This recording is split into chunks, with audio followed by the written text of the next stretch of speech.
Point Park baseball continue their first place reign while softball battles at 13-13. Track and field traveled to CMU in Bucknell this past week. The Pirates are starting off hot as the Penguins season ends without a playoff run. NBA and NHL playoffs are here as the MLB season continues on strong. It's time to come on down to the Pioneer Sideline.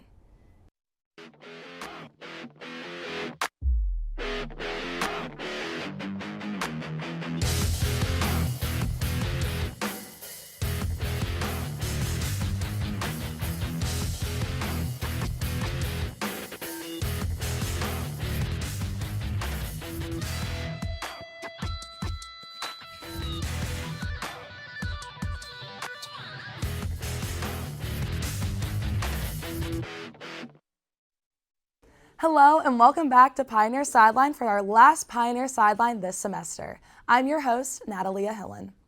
Point Park University's baseball team played a 3-game road stretch against Midway University this past Friday and Saturday. The Pioneers took the win for Game 1, 13-4, lost Game 2, 2-3, and lost Game 3, 8-12. Early in Game 1, Point Park started at an early deficit of 2-0, getting 17 hits and 3 home runs. Some highlights of Game 1 included Isaac Santana, who went 3 for 6 with a double and 2 RBIs. Jordan Campbell was 2 for 5 with a double homer and 5 RBIs. Armar Murillo got 2 hits, 2 runs, and 2 RBIs. Justin Oakley was 2 for 4.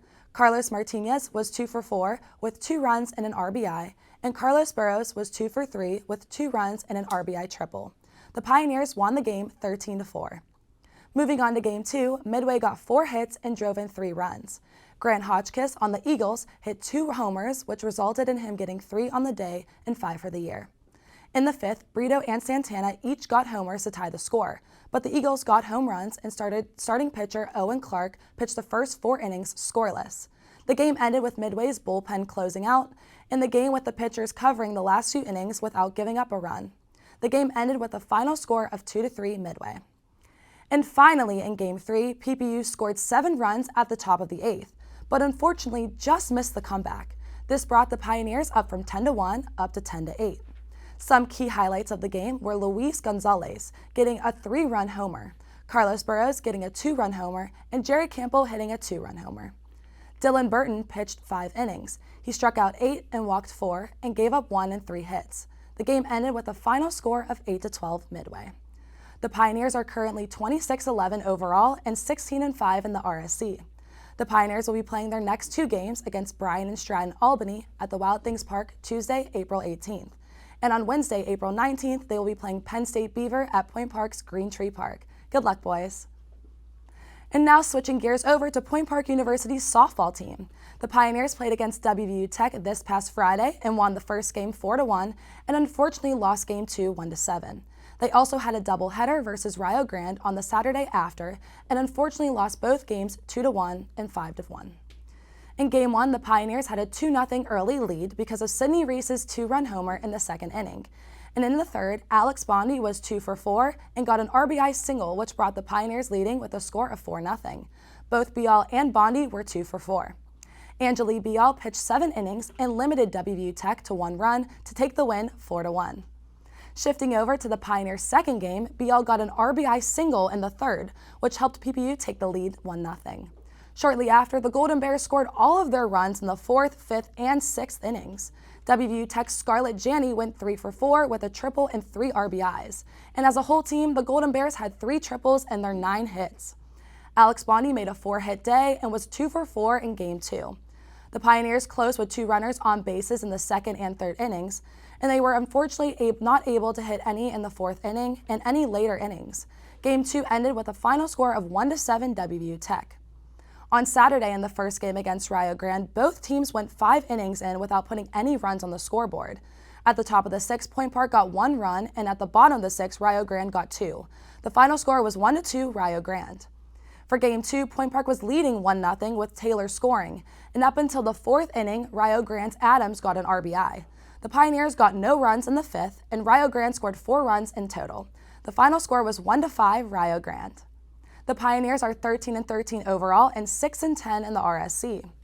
Point Park was supposed to be playing against Siena Heights University Tuesday, April 18th, but unfortunately the games were canceled.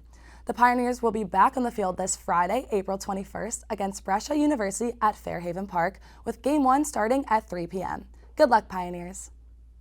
After the break, we will hear from Hannah Bazet about how the track and field team did at CMU and Bucknell this past weekend, in an in-studio interview right after this.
Welcome back. Now we send things to Hannah Bazet to recap us on the CMU and Bucknell meets. Hannah?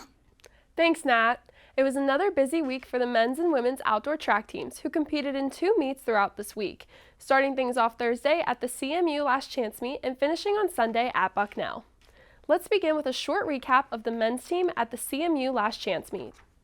Damir Stewart took home 4th place in the 100 meters with his time of 10.84 seconds, followed by Damir Lomax in 6th at 11.07 seconds and Ja'Cory Stemps in 8th at 11.17 seconds. Lomax also got 4th in the 110-meter hurdles at 15.80 seconds. Demps led the Pioneers in the 200, running at 22.07 seconds for 3rd place. Tyler Hertwig came in behind Demps in 9th place and finished 2nd in the high jump.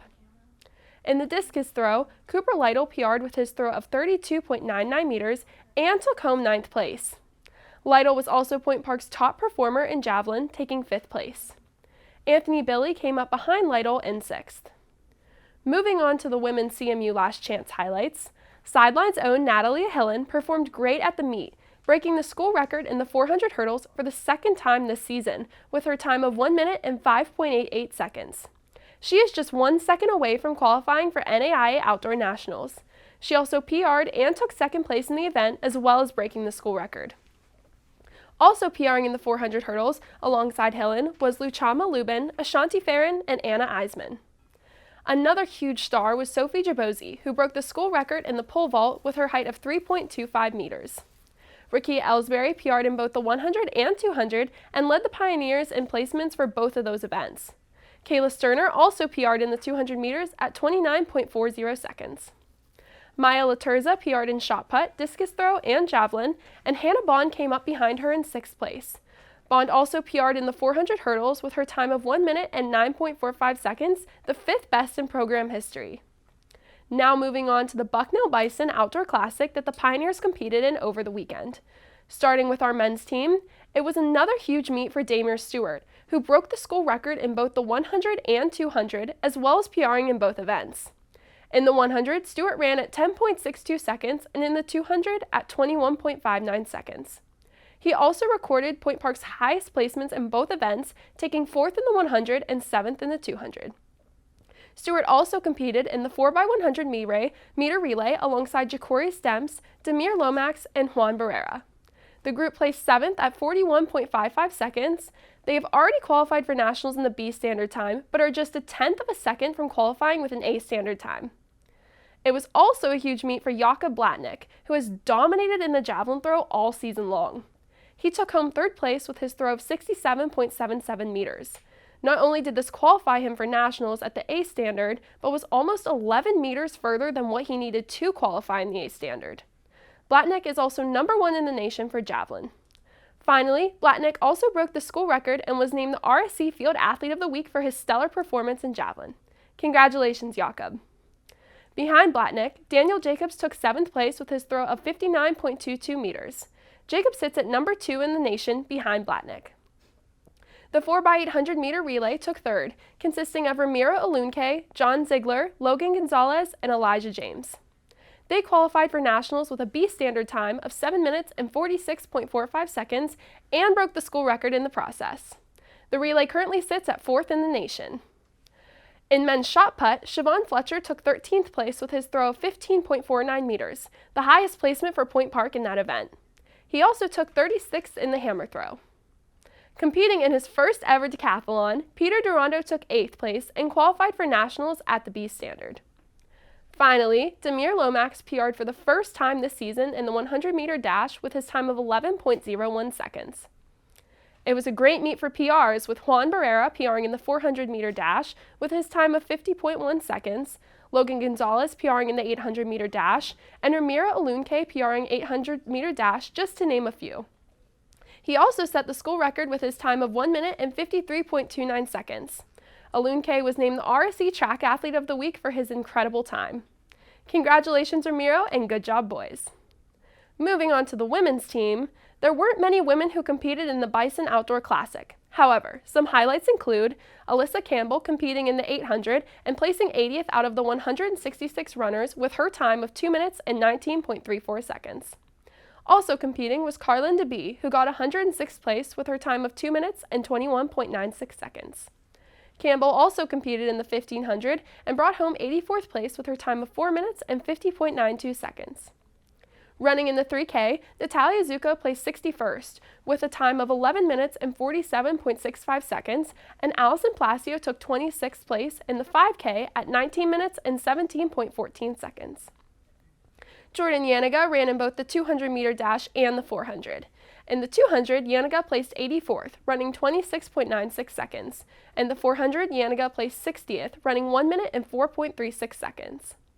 Carson Hetzler got Point Park's highest placement in the long jump, taking 32nd with 4.99 meters, and in javelin, Maya Laturza placed 37th with a throw of 27.68 meters. The next meet is this upcoming Thursday, April 20th, at the Slippery Rock University John Papa Invite. After that, they will travel to conferences on Friday, April 28th, where they will be defending their RSC Outdoor Championship victory from last year. This is the last track report for the 2022-2023 season. We are so proud of all of the history and success the indoor and outdoor track teams have had.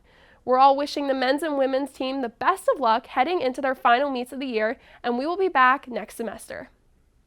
Joining us now is Sideline's host and track star, Natalia Hillen. Natalia, first I want to congratulate you on all the success you've had in both your respective junior indoor and outdoor track seasons. Thank you, Hannah. I really appreciate it. To start us off, why don't you tell us how you've been preparing for conferences that are coming up? So basically the last couple weeks I've really just been trying to stay focused and just stay determined in all of my hard work, and just trying to really focus on the end goal, which is obviously qualifying for nationals for the 400 hurdles. So I definitely have been improving each and every meet.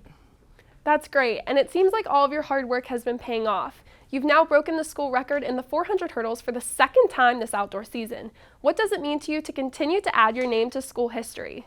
It really means a lot to me because each meet I know that when I go out there, I want to put my best on the track, no matter how I'm feeling, no matter how tired and exhausted I am. And that is one thing that I've done is I've really just tried to say, okay, stay positive, let's get this, and not to put a lot of pressure on myself at all, just going in with an open mind and having faith in everything. You've had an incredible outdoor and indoor season. What are you most proud of out of all the accomplishments that you've had this year?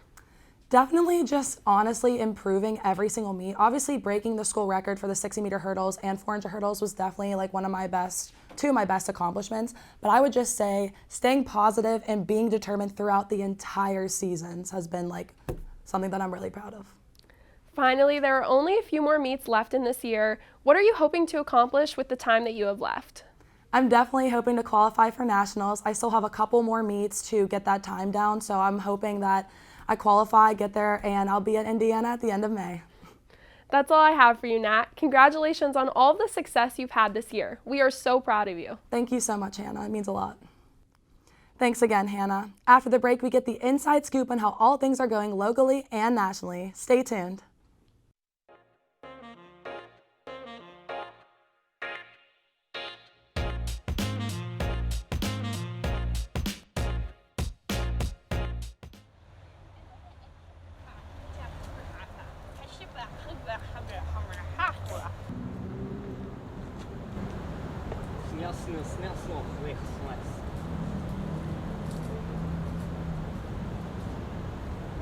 Hey.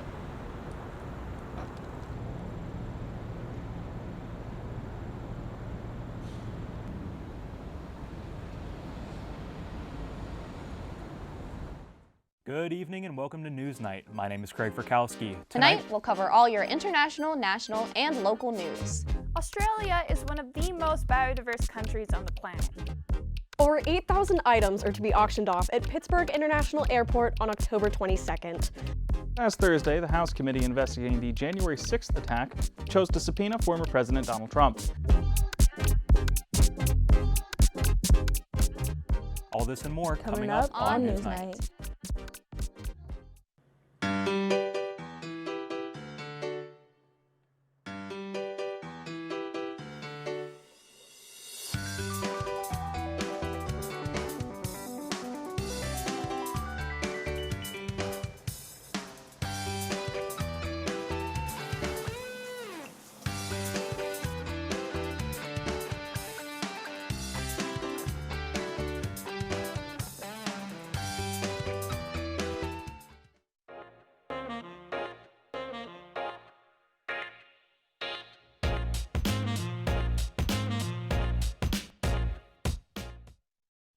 Welcome back. I'll now be sending things over to Isaac Graves, who is making his Sideline debut, to update us on how all things are going locally. Isaac?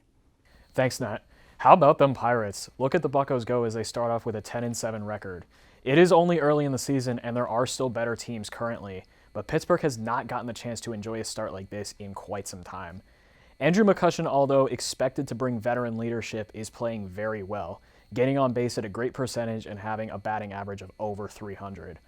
All-star outfielder Brian Reynolds is hitting the ball very well and proves that he deserves this contract. The Pirates' last game was a dominant 14-3 win over the Colorado Rockies. Andrew McCutcheon and Jack Sawinski both homered in this game.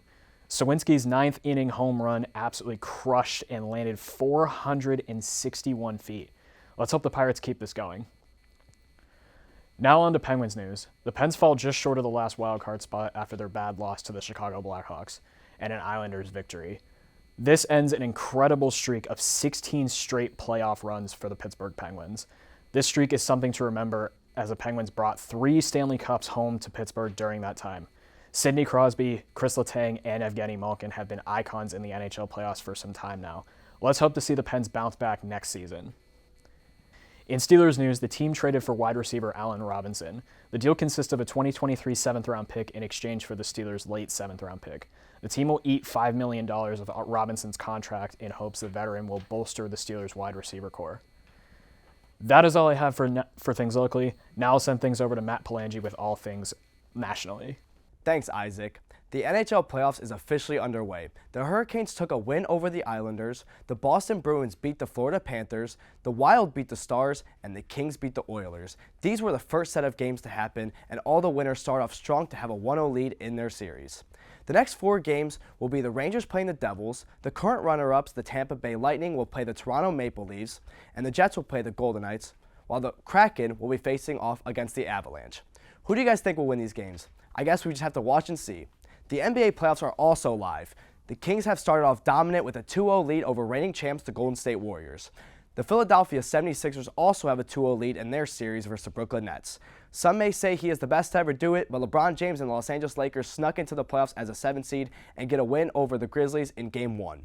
The Clippers, led by two-time Finals MVP Kawhi Leonard, pulled out a close victory over the Suns.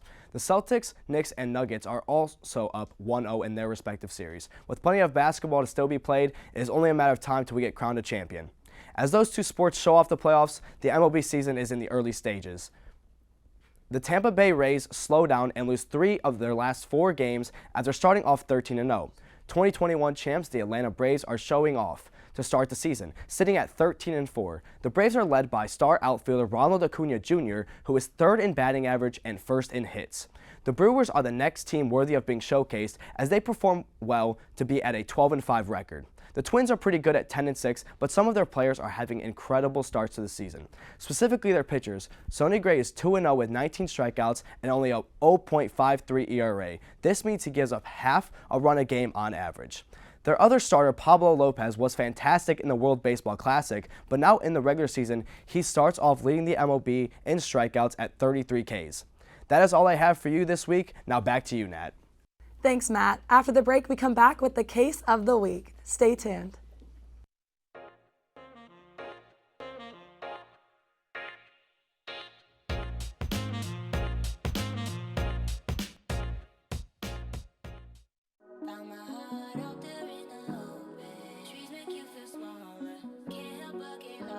Feel the beat of nature at a park or forest near you. Find a forest and music inspired by nature at discovertheforest.org. Good morning, everyone, and welcome back. Welcome back. Welcome back to Daybreak. Chicken Guy opened in PPG Place on Monday. The bridge would open before the 1-year marks to check out the 20th annual gingerbread display. Share with you this week's ray of sunshine. We are still somehow hanging around in the playoff. It gives Georgia Democrats some hold onto the governing body. 200,000 people still in harm's way. This weather is perfect for those cozy nights indoors.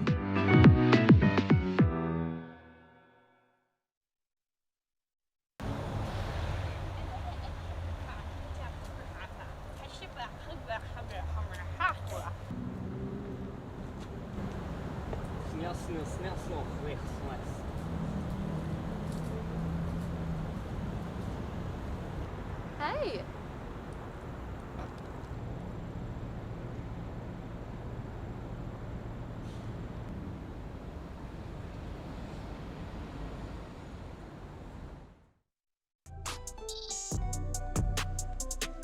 I'm an actor in an ad that was given 12 seconds to remind you that if you're high, just don't drive. Because if you feel different, you drive different. It's illegal to drive high everywhere anyway.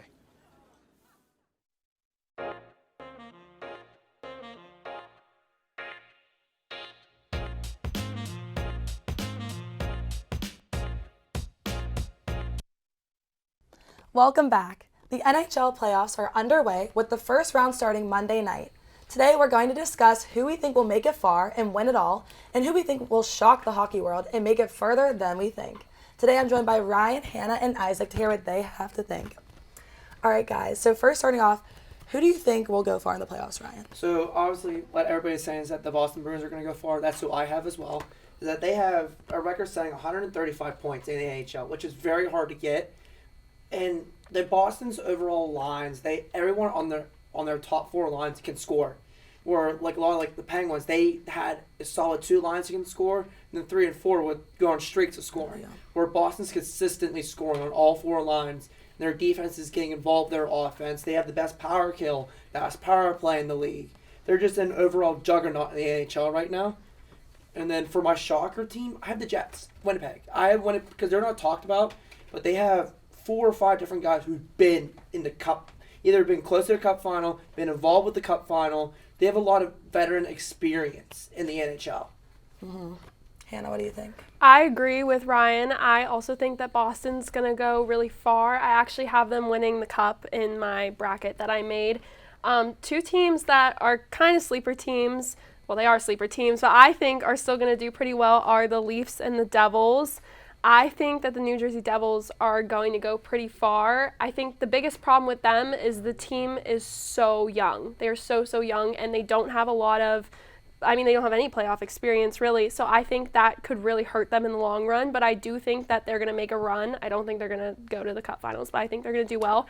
And then the Leafs, I think they're going to second round. I really do. I know they normally get burnt out the first round. They don't make it past. That's been like the Leafs' curse. I really feel like this year it's going to be different and that they're going to make it to the second round. But just like the Devils, I think the Leafs are in a similar boat where they don't have too much playoff experience. They make it to the playoffs every year. They get into the first round and then they get blown out in Game 7 and they don't get to go any further than that. So if they do make it to the second round, I think they're kind of in the same situation where they won't really know what to do because they're just not used to being there, even though they do have older guys and there is more veteran experience on that team.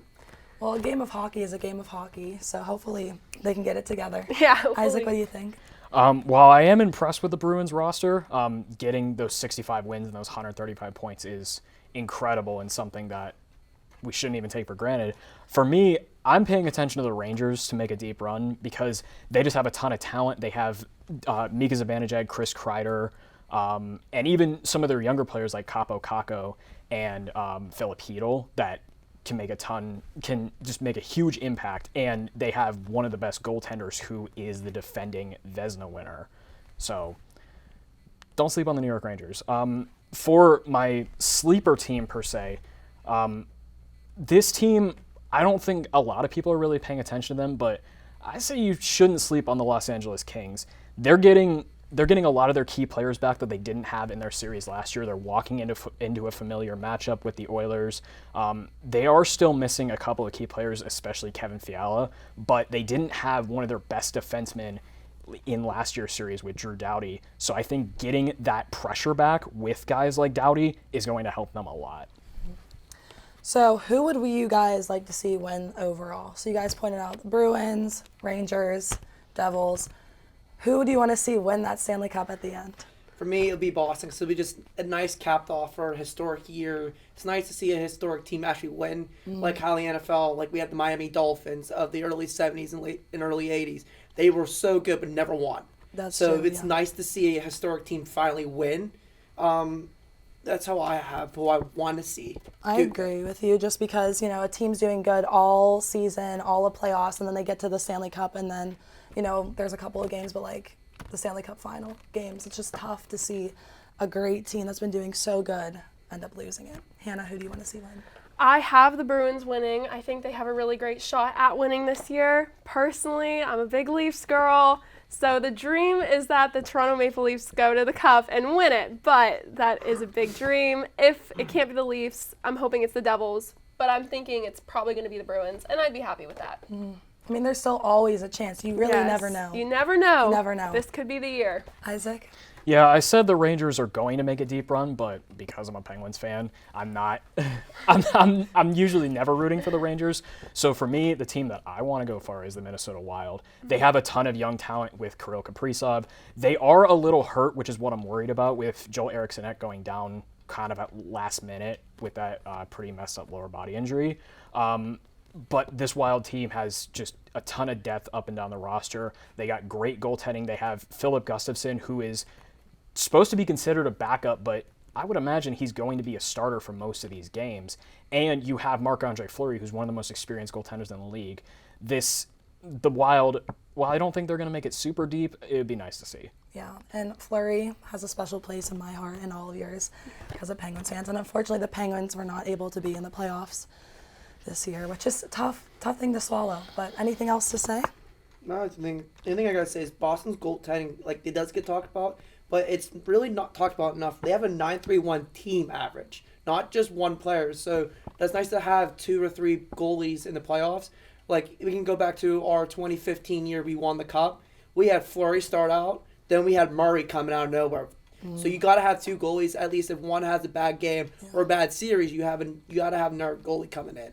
So that's also another reason why I like the Boston winning this year. Yeah, I agree. Well, guys, thank you for joining me today.